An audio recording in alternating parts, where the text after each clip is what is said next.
In primetime news this evening, heavy rains lead to damage and displacement for several residents in Portland and St. Thomas. Shut it down? Why one stakeholder feels the government may have to temporarily close the new highway. And heavy grief at Discovery Bay Primary following murder of 8-year-old student.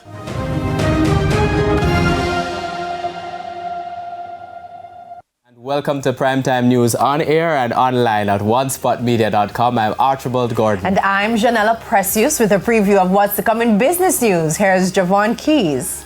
Well, Janella, some groups of surgical workers are facing a bit of uncertainty based on how wage negotiations are going. We'll have the details a little later on. Thank you, Keys. And Jordan Fort has a preview of what's coming up in Primetime Sports. Well, Archie, the Cricket West Indies president has weighed in on Jamaica's decision not to submit a bid to host any matches in the T20 World Cup next year, which will be hosted in the region. And he is very disappointed by that decision. I'll tell you more in Primetime Sports Monday. There's also sports commentary, E-Prime, and weather in this newscast. But before the break, the feedback question. And this evening we're asking, how worried are you for the remaining weeks of the hurricane season and why? You can share comments online, facebook.com/television Jamaica, and tweet us at TVJ News Center. Please stay with us. The news in detail right after the break.